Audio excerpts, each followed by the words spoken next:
You ever build something from the ground up, only to have someone else slap their name on it like they drew the blueprints? Yeah.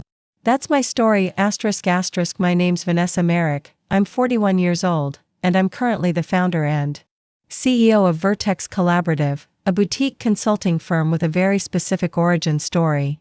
But before Vertex, before the private office and Forbes mentions, I was just another loyal soldier at HelixBridge Partners. 12 years. That's how long I worked there. 12 years of grinding, traveling, hand-holding clients through million-dollar decisions, crafting strategy decks at 2 a.m., and still showing up to Monday stand-ups with a fresh face and tight blazer.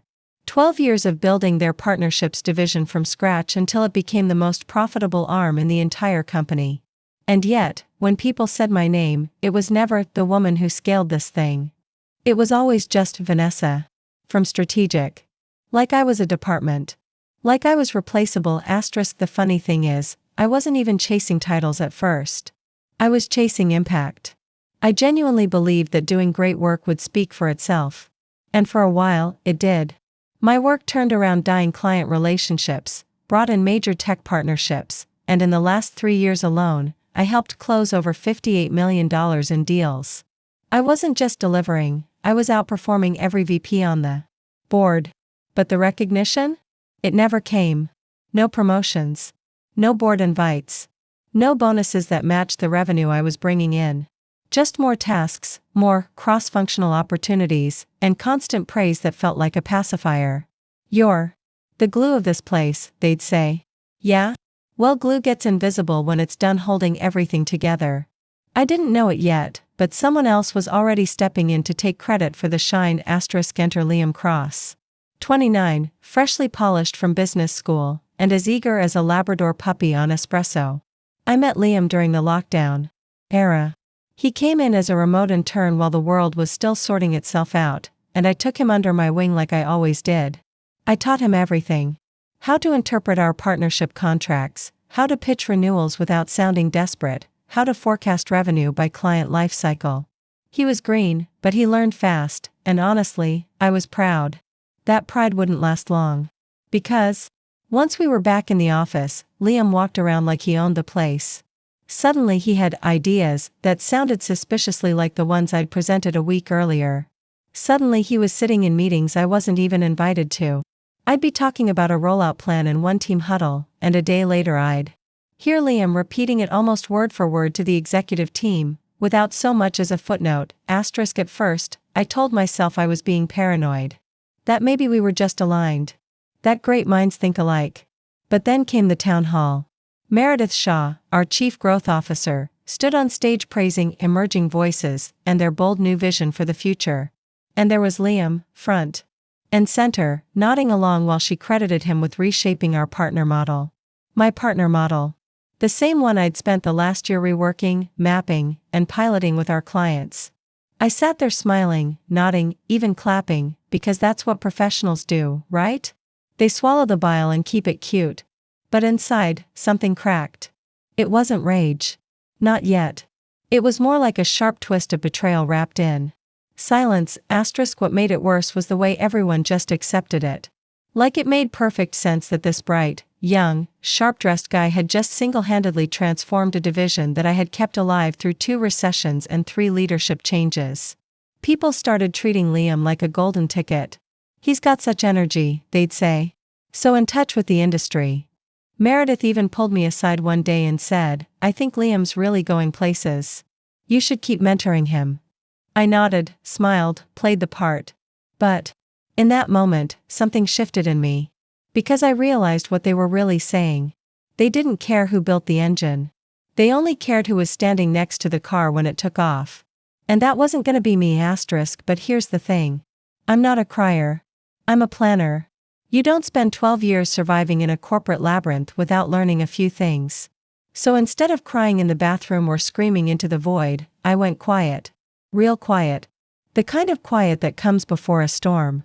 The kind of quiet where you start backing up files, saving emails, studying contracts. I wasn't angry. Not yet. I was preparing. Because if they couldn't see the architect of their success, I was about to show them exactly what happened when the architect walks out, with the blueprints. Liam Cross was charming in the way a whiteboard is when it's brand new, clean, shiny, and full of potential until someone else fills it in with real ideas. He walked into HelixBridge Partners as an eager intern with a crisp haircut and the kind of smile that made execs feel like they were mentoring the future of business. And maybe they were.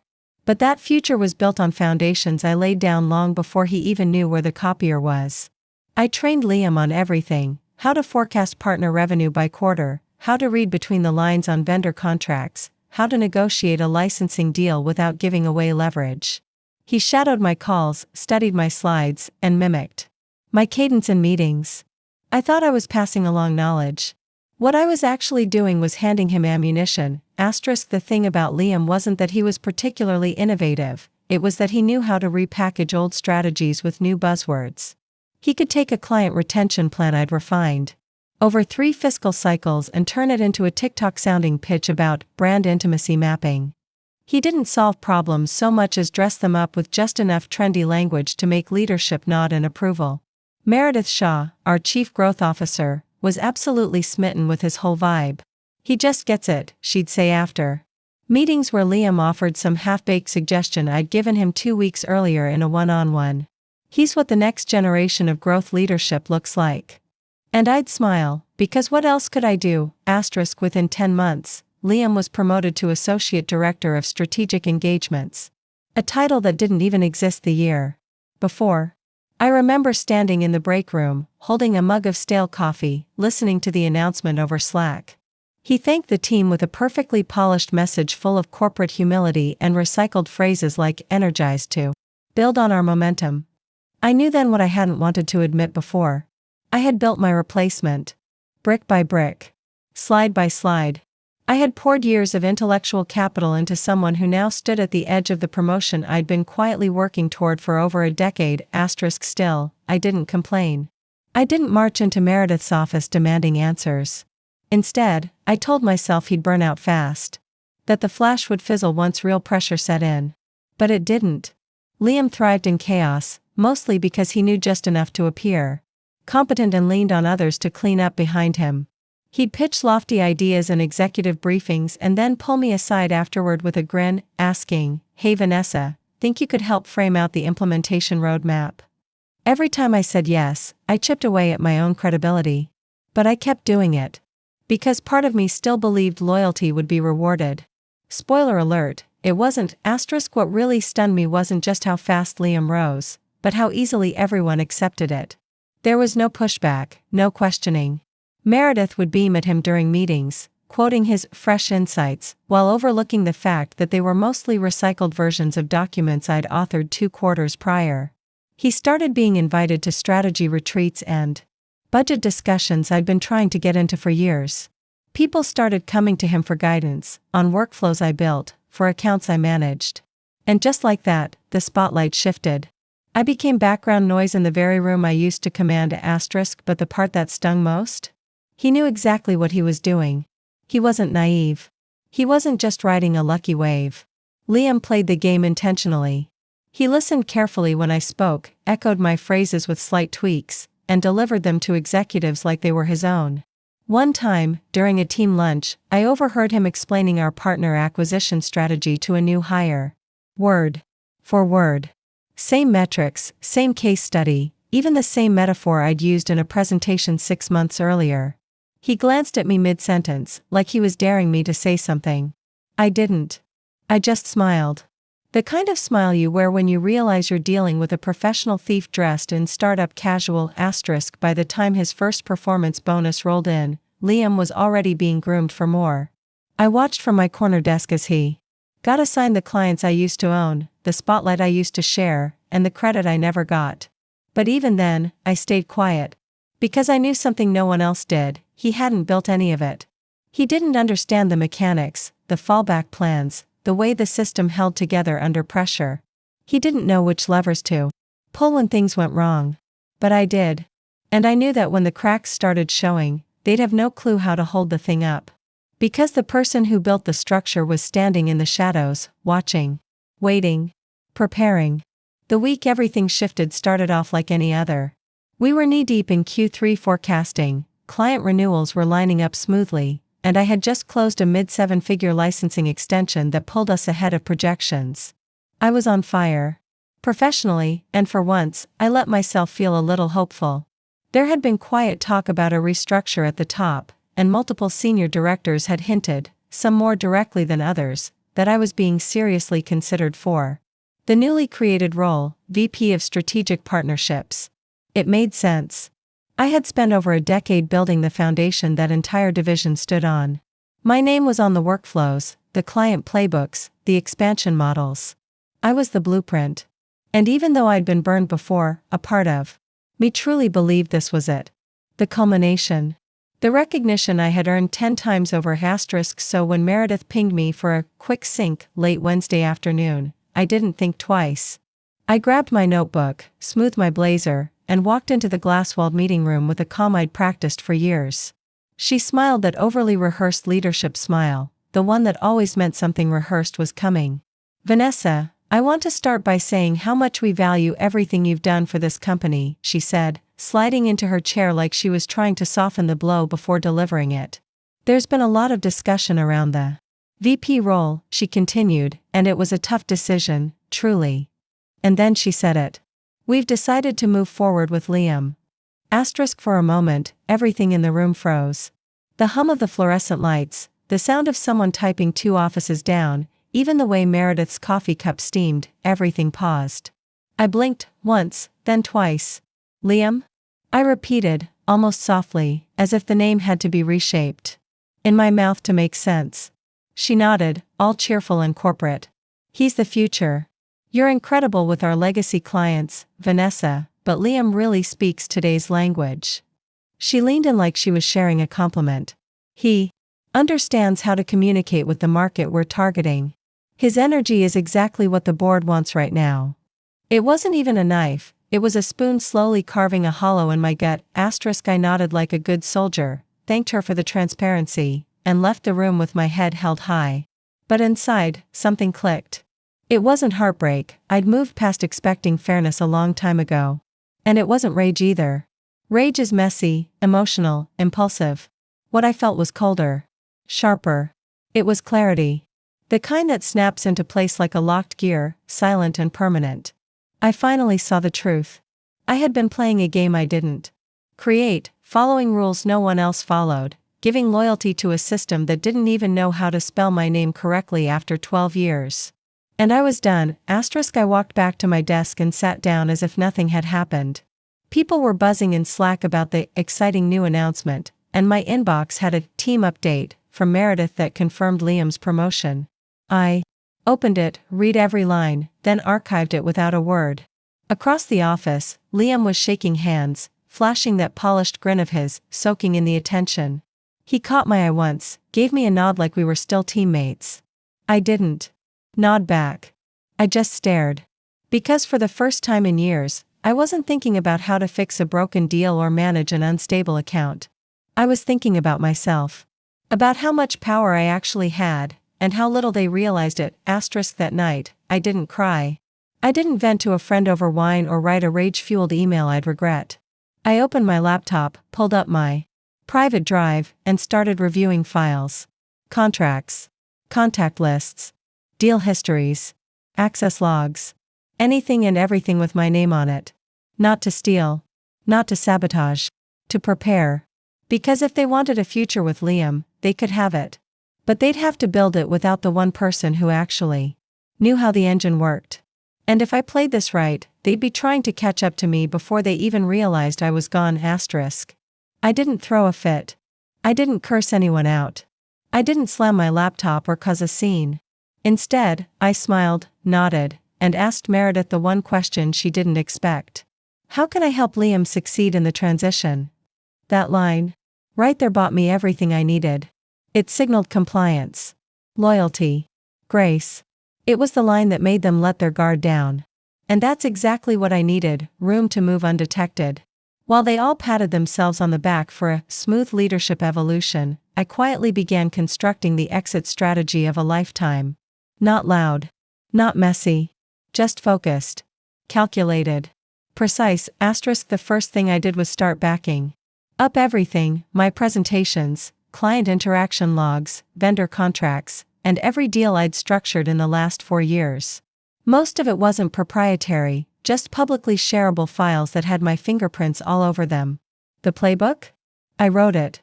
I knew where it lived, who used it, how it functioned. I downloaded files from shared drives I'd personally created.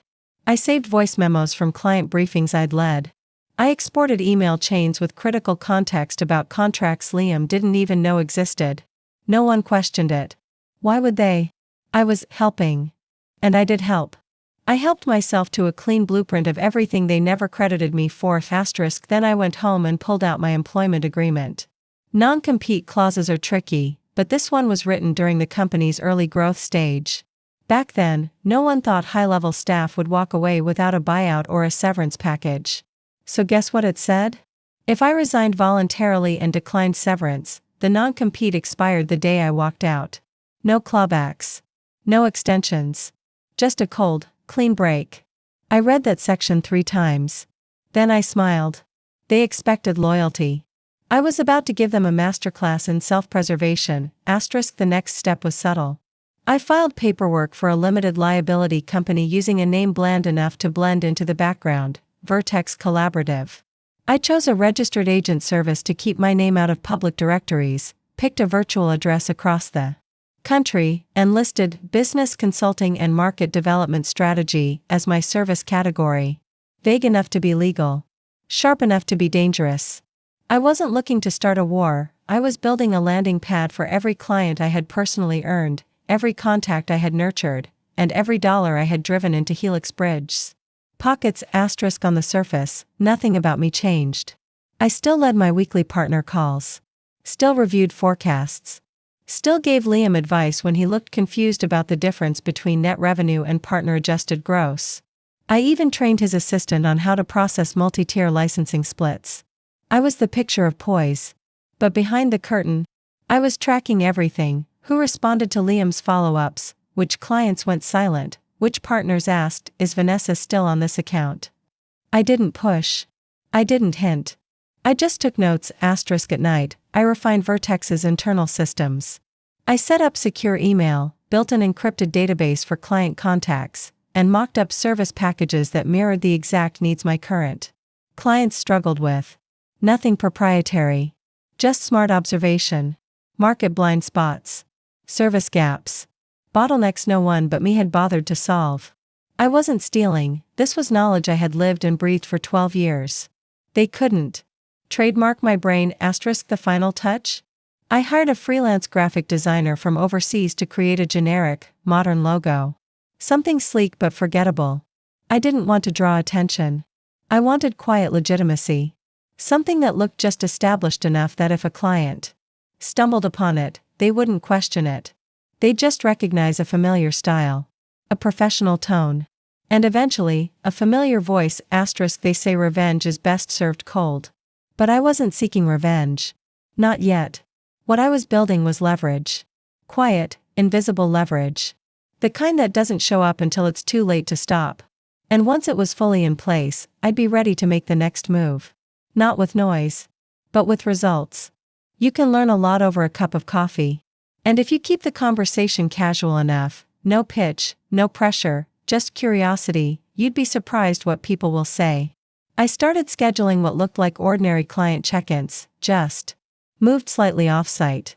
A coffee spot down the block. A wine bar after hours. A walk and talk around the financial district. It didn't raise suspicion because I wasn't selling anything. Not yet. I was just listening. And the more I listened, the more I realized something I hadn't fully admitted to myself until then: people were already halfway out the door with me. They just needed a place to land. Tessa Bloom from Fintapply was one of my longest-standing relationships. We'd navigated 3 reorgs, 2 licensing overhauls, and a major M&A mess together. She was sharp, honest, and allergic to fluff. So when I mentioned, offhand, mid-latte, that I'd been exploring something new, her eyes lit up. "Vanessa, you tell me when," she said without hesitation. "I'm there. I've been waiting for HelixBridge to get their act together for 2 years. But if you're doing something, I'm listening."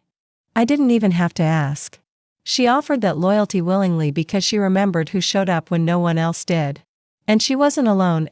There was Eli Tran at Cygnus Core, who asked if I was still going to be their point of contact after all the changes. There was Dana Klein at Vertex who slipped and called Liam the Instagram guy. There were at least 7 more who brought up how different the energy felt lately, less reliable, more performative. These weren't casual complaints. They were cracks. And I wasn't about to wedge them open. I didn't need to. They were opening on their own. Meanwhile, back at HelixBridge, Liam was holding glossy town halls with neon signage and mini cupcakes, posting team selfies with hashtags like #NextGenStrategy and #FutureProof partnerships. He was spending more time on Canva than Salesforce, more focused on brand vibes than quarterly revenue. I watched him from a distance as he walked clients through pitch decks I had built, quoting bullet points I wrote, claiming credit for growth models I'd beta tested before he even knew what a channel partner was. I didn't interrupt. I didn't correct. I just took notes. Each casual meeting I had outside the office was a soft touch, a gentle reminder. Not a hard sell. Just, I'm here. I haven't forgotten what we built. I still see you. It's amazing how powerful that can be. Especially in a world where most vendors treat clients like line items on a spreadsheet. These weren't leads to me, they were relationships I had spent years cultivating. Birthdays remembered. Crises managed. Wins celebrated quietly without needing recognition. That kind of trust doesn't disappear overnight. And it sure as hell doesn't transfer over to a guy with a ring light and a whiteboard full of buzzwords. To be clear, I wasn't poaching. I wasn't recruiting. I never once said, come with me. But I didn't have to. The way I listened, the way I framed what was coming as a possibility instead of a pitch, was enough. I planted the idea, watered it with respect, and let them decide if they wanted to grow something new. And more often than not, the answer was yes. Even if they didn't say it out loud, I could see it in their posture. In the way they lingered after meetings. In the texts that came hours later. With lines like, you've got me thinking, or, keep me posted on what you decide. By the time Liam's new pipeline numbers were being paraded around in company emails, most of those deals were either stale or ones I had set in motion months earlier. He thought a screenshot and a color-coded CRM board made him a rainmaker. What he didn't realize was that the storm was already brewing somewhere else. Quietly. Steadily. And when it hit, it wouldn't be loud. It would be surgical because the truth is, the real work never happens in boardrooms. It happens over espresso and eye contact. In the trust built between people who remember your kid's name. That's where business is won, and that's where mine was just beginning. It started with insomnia.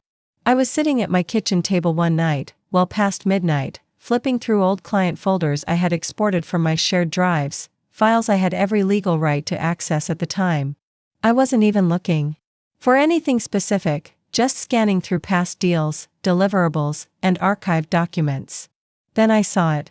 Buried inside a routine onboarding packet from a few years back was my name. Not just in the email trail. Not just in the contact field.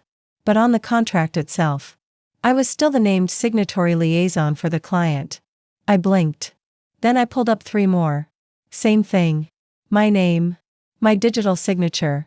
No reassignment on record. I kept digging.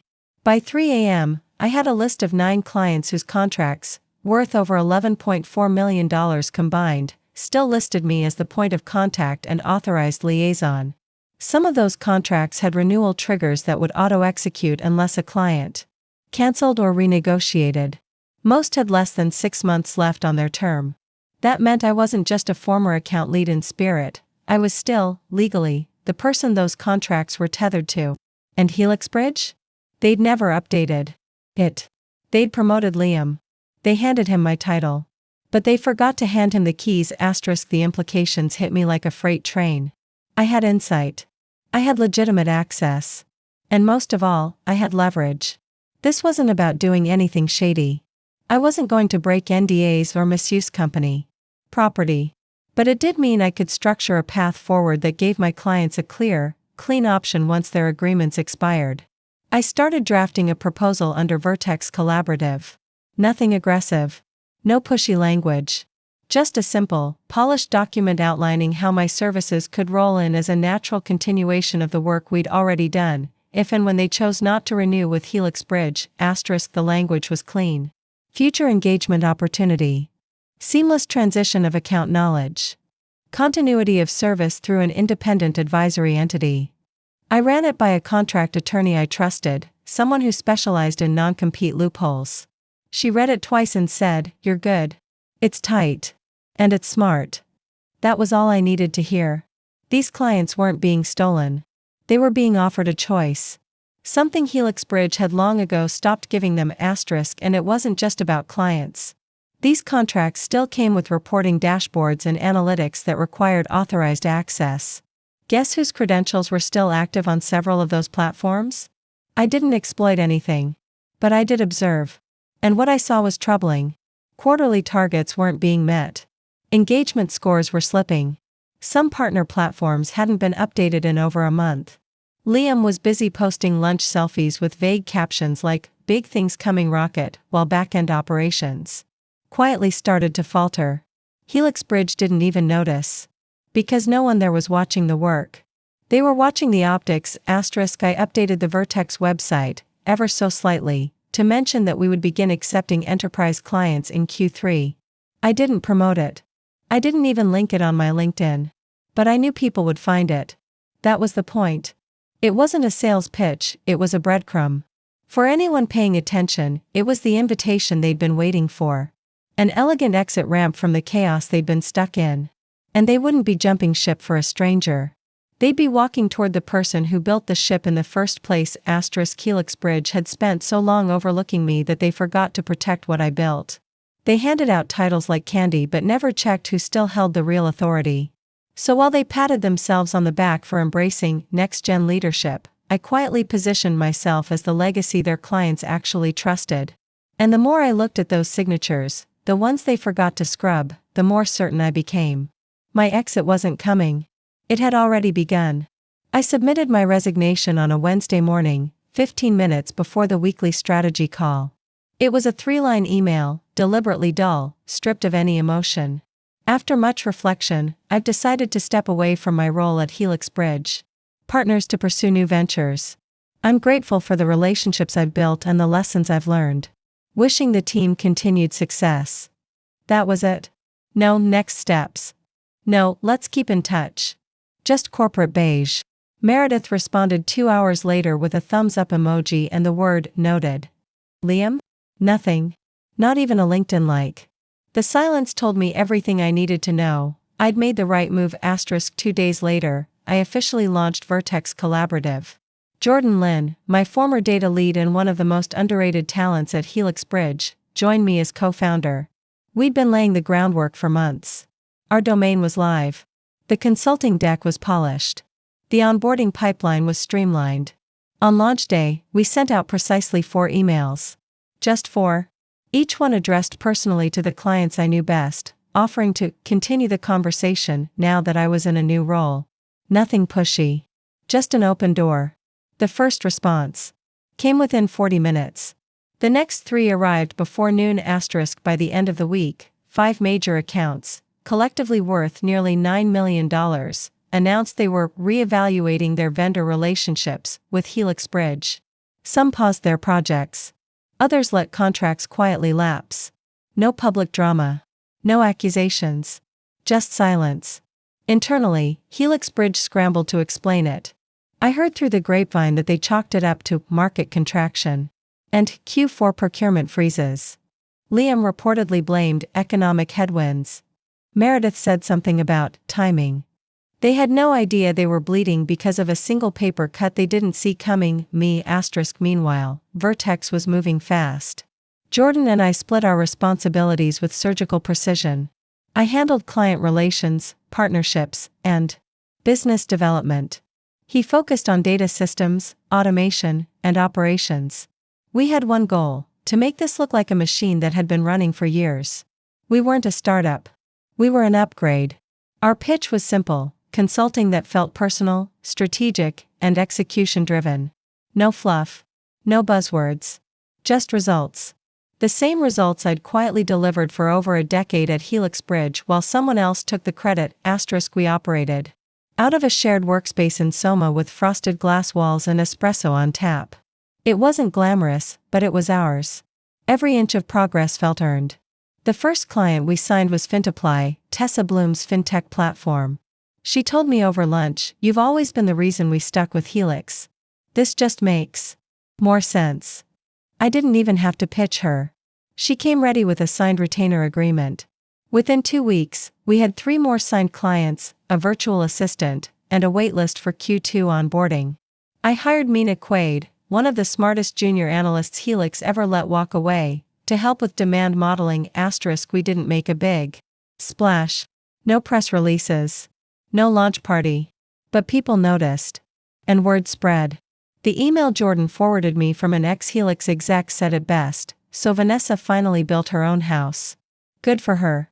We all knew this was inevitable. That word, inevitable, it stuck with me. Because for the first time, I wasn't chasing a seat at someone else's table. I was building the table. And the chairs. And the floor beneath it. HelixBridge. Still smug in their bubble, didn't realize they'd been playing checkers while I was laying chess pieces 6 moves ahead. By the time they finally connected the dots, we were already onboarding our 7th client, reviewing offers from 2 private equity firms, and negotiating a licensing agreement that would triple our Q3 revenue. Their window had closed. Their era was over. And I was just getting started. They didn't hear the bomb go off. Not at first. It started with missed calls. Unanswered emails. Partners who used to reply within hours suddenly went quiet. Revenue projections dipped, then dropped. HelixBridge's monthly partnership revenue fell by 42% in just 1 quarter. At first, they thought it was seasonal. Then they blamed procurement cycles. But eventually, someone upstairs had to say it out loud, the accounts weren't coming back. They weren't quiet because they were disengaged. They were quiet because they were busy, working with me. By the time the leadership team realized I wasn't just gone, I was winning, the damage was already done. Inside HelixBridge, I heard that Meredith started pulling 16-hour days, micromanaging her directors, panicking behind closed doors. She was on Zoom calls before sunrise and sending Slack pings at midnight. She told Liam to rebuild lost trust, to reignite the momentum. But Liam wasn't built for war. He was built for optics. All he had were slogans and a shell of what I'd created. Clients had no patience for that anymore. They wanted results. Speed. Accuracy. Follow through. And now, they had it. With us. With Vertex, Jordan and I kept things lean by design. We only hired people we trusted, people who knew the grind, the clients, the stakes. Nina Caldwell, our operations lead, used to run vendor alignment at HelixBridge but got passed over for promotion twice. We brought her on, and within weeks, she'd overhauled our onboarding and streamlined client delivery. Then came Mason Ruiz, who'd built half the analytics dashboards that Liam used to showcase. He was working the graveyard shift at a logistics firm when I called. "You want in?" I asked. He didn't even pause. "Tell me when." They weren't just hires. They were pieces of the same puzzle I'd been trying to complete for years, now finally snapping into place. We weren't trying to compete with HelixBridge. That would have been too small. We were reinventing the very thing they'd ignored, partnerships that were actually strategic. Not lip service. Not buzzwords. Real, measurable, human-centered strategy. And clients noticed. One of our early partners, Rhea Kinley from Syndic Tech, posted a LinkedIn update that caught fire. "After working with countless firms over the years, I've never experienced the clarity, responsiveness, and innovation that Vertex brings. It's like they actually care." Her post had over 800 likes and 25 comments within a day. My inbox lit up. That moment hit different. It wasn't just a win. It was a line in the sand. We weren't in the shadows anymore. We were front and center, taking the mic without asking permission. HelixBridge had every chance to recognize what I built. They chose not to. They decided I was just a utility player, someone to lean on in Q4 and forget by Q1. But I didn't just take their clients. I took their best minds. Their trust capital. Their actual value. And I did it without ever raising my voice or breaking a single rule. Asterisk at every Friday check-in, Jordan and I would look at our dashboard, the client growth curve stretching higher than we projected, and we'd just nod. No celebration. No ego. Just confirmation. It was working. The thing we'd built out of frustration, loyalty, and grit, it was alive. And thriving. Each success made HelixBridge shrink further in the rearview. But we weren't obsessed with them anymore. We were focused on the future. Their collapse was just collateral. The real story was our ascent. The quiet kind. The deliberate kind. The kind they never saw coming. Asterisk and the best part? We were just getting started. They always circle back when the fire gets too close to the executive floor. One afternoon, while reviewing quarterly projections with Jordan, my phone rang with an unfamiliar number. I let it go to voicemail. When I listened back, it was Walter Greer, a HelixBridge board member. A man who, not that long ago, had once referred to me in front of clients as support staff while I was leading the meeting. His message was polite, careful, and full of the kind of sugar-coated desperation that only shows up when stockholders start getting nervous. He asked if I'd consider consulting for a strategic realignment effort, like I was suddenly their savior. I smiled, deleted the message, and moved on. I didn't know them a damn thing. Asterisk less than a month later, the internal collapse at HelixBridge started leaking into the public. Liam Cross, once their golden boy, their next-gen visionary, was reassigned. The press release said he was transitioning to an innovation-focused role, but insiders knew the truth. He was quietly demoted, stripped of client access, and moved into a glorified sandbox position where his only responsibility was testing internal tools. Meredith Shaw, the chief growth officer who'd chosen image over substance, announced her early retirement via LinkedIn with a photo of a sunset and a caption about the next chapter. Her comments section was a graveyard of passive-aggressive congratulations and silent relief. Asterisk meanwhile, HelixBridge's valuation took a nosedive. 28% down in a single quarter. Partners who'd been with them for over a decade left en masse. The investor call recordings, which I still had access to through public filings, read like disaster reports. Phrases like unforeseen churn, client attrition, and loss of institutional knowledge were tossed around like confetti at a funeral. The leadership team tried to stabilize things, but every move felt a beat too late. Their foundation was cracked, and they were still trying to patch it with duct tape and buzzwords. Asterisk what struck me most wasn't the speed of their decline, but the silence that followed. No smear campaign. No last-minute Hail Mary to win clients back. Just quiet, exhausted retreat. They'd underestimated how much of their business wasn't about logos or slogans, but people. Relationships. Trust. And once you burn that bridge, there's no going back. I didn't need to brag. I didn't need to post some mic drop manifesto. The numbers were saying everything I ever could, and louder. They were paying for their decisions in real time. Asterisk at Vertex, things only got brighter. We'd landed a new multi-year partnership with Highline Systems worth $8.6 million, and more were in the pipeline. Our client retention was 100%. Our team morale? Sky high. Everyone who worked with us knew they were building something real, something that didn't rely on smoke and mirrors. We were thriving on clarity, precision, and execution, the very things HelixBridge had lost sight of. Sometimes I'd get messages from old coworkers still stuck over there. Wish I'd jumped when you did. You were right. But I never rubbed it in. That wasn't the point. Asterisk revenge, if you even want to call it that, wasn't loud or dramatic. It was measured. Strategic. It looked like growth graphs and signed contracts. It sounded like satisfied clients and healthy balance sheets. I didn't rise by tearing them down. I rose because I stopped waiting for permission and started building my own platform. They chose flash over substance, and they paid for it. Not with scandal. Not with lawsuits. But with erosion, the slow, silent kind that creeps in when leadership refuses to see who's really keeping the engine running. Asterisk so no, I never returned Walter's call. I never offered a statement to the press. I didn't need a headline or a trophy. My work was the proof. And deep down, I think they knew it too. They say the best view comes after the hardest climb. I used to hear that and roll my eyes, but now, sitting in the glass-walled corner office of Vertex Collaborative, I understand it in my bones.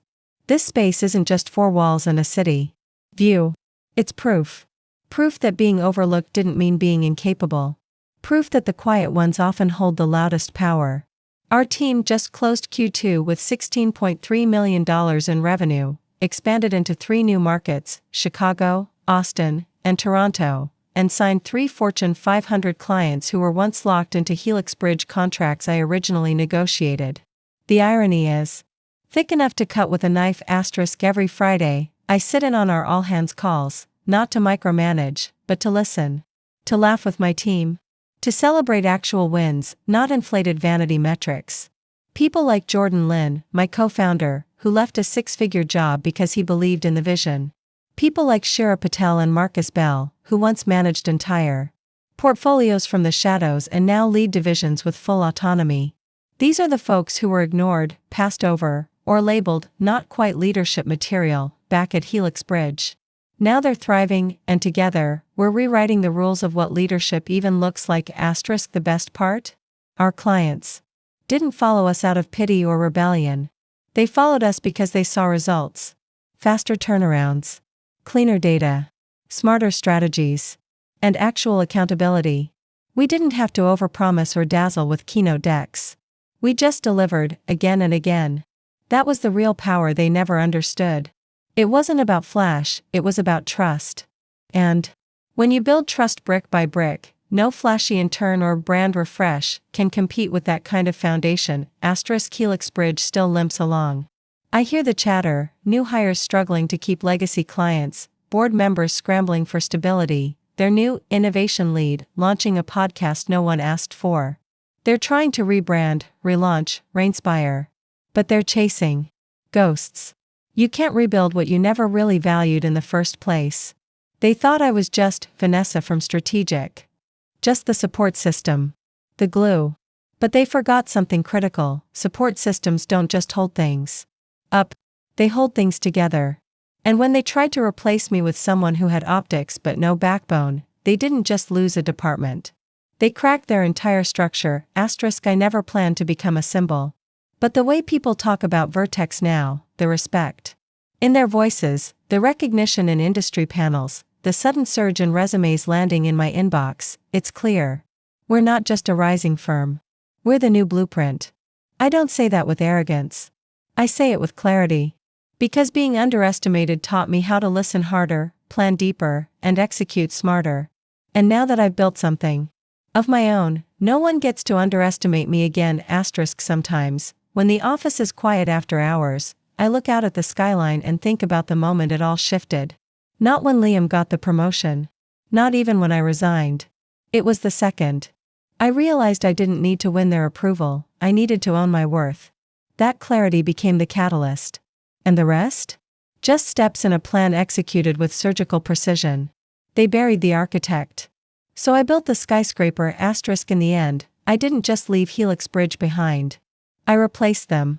Quietly, completely, and permanently. And now, every time someone asks me how I did it, I just smile and say, I stopped waiting to be seen. I made myself undeniable.